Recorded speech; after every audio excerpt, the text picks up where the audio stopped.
Morning teenager nde sabata latha Sunday pa 31 August ku Afghanistan kunapangika chivomerezi choopsa kwambiri magnitude 6.1 chinavulaza anthu kwambiri, anthu ena panopo okwana 2200 anamwalira. Nde panopo akuvutika kunena kuti apite akathandize anthuwo chifukwa choti njira zambiri zopitirako zakwiririka, zaonongeka, papangika landslide.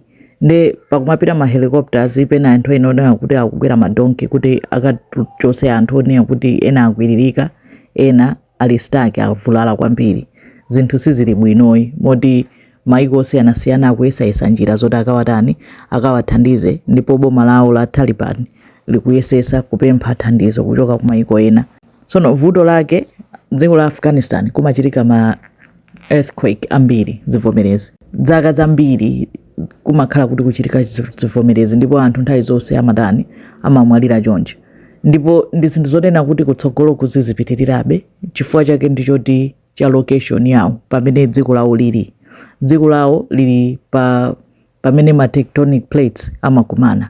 Apopo ndi pafotokozi mene ilili earth outer shell, chakunja kwa dziko kwa nthakala, si cholimba, si cha solid yayi, ndicho gawanika iti amachitchula kuti anazigawagawa kukhala ma plate. Nde ma plate iwo alipo 15 eti madera osiyanasiyana, choneno chokhala ngati chiphazo umene chimakhalira phazo eti. Nde zimatani ma plate iwo ali pamwamba pa mantle ya earth eti mene palili pansi pa nthaka, kunena kuti timaona dothili, timaponda dothili, koma mkatikati muli chani, muli mantle. Mkati mwinamonso muliso chani, semi molten layer, sonena kuti chokhala ngati kuti changati phala koma lotentha eti zonsezo zili pansi pa nthaka paiti. Nde chileya chotenthacho, chi semi molten layer cho chimapangitsa kuti kutentha kwakeko kumapangitsa kuti ma plate amene ali pamwamba ma tectonic plates adzisuntha eti amasuntha. Ma plate ena amakhala ngati akudutsana, ena amasemphana kuti ina ikulowera ina ikupita kumbali ya opposite eti. Nde ma plate amene Afghanistan ina akhazikikapo eti, Afghanistan ili pa Indian plate, ndiyo nena kuti imasuntha nthawi zonse, ndipo akuti imasuntha 5 cm per year eti nthawi zonse imakhala kuti ikusuntha. Nde vuto ntonena kuti pali plate inanso yoti ili pafupi amayitchula kuti Eurasian plate. Nde chifukwa chonena kuti Indian plate icha ikusuntha pamene pakhala dziko la Afghanistan ipa, imapeza kuti ikukagunda Eurasian plate. Umumu ndi mmene Himalayas mountain inapangikira. Himalayas inapangika chifukwa cha Indian plate kumasuntha northward eti kumapita kumene kuli Eurasian plate. Nde matika igunda muja mapangisa kuti malo ena mu Eurasian plate ayambe kukwera mwamba, mangokwera nangasakhala ngati kuti akuchifinya akuchithinikiza.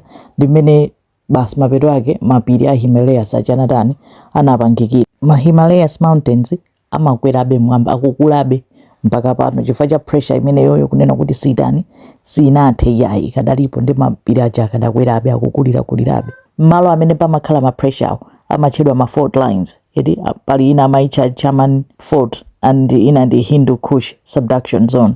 Ndi Afghanistan ili ku Hindu Kush subduction zone iko pamene pali pafupi ndi pamene Indian plate imazaombana ndi chani, imazagunda Eurasian plate. Nde ili malo oyipa kwambiri onena kuti akuti kamozi pachaka imasuntha 5 cm, which means ikasuntha chonchija ikankha ipanga create pressure ija ipangisa kunena kuti pakhale chivomerezi, angasikhala ngati kuti mbali ya kankha mbali inayi. Nde aside from kunena kuti dziko lili pa fault line, akuti zivomerezi zake zimakhala kuti zili pa surface osati za katikati.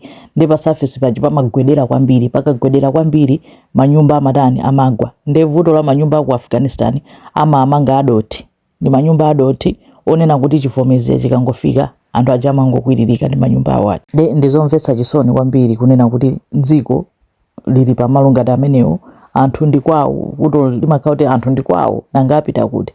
Koma zimenezo nzomwe zikuchitika ku Afghanistan. Anthu ena papangika kuti chivomerezi choyambacho chapangika Sunday, kenako kunapezeka kuti after pamenepo panali noma aftershock waves, kunena kuti kukhala ngatiso zivomerezi zinaso ziwiri zatsatira, china chinali dzuloli Thursday pa 4 September. Nde pakali pano ntchito yothandiza kupulumutsa miyoyo ya anthu ikadapitirirabe ku Afghanistan.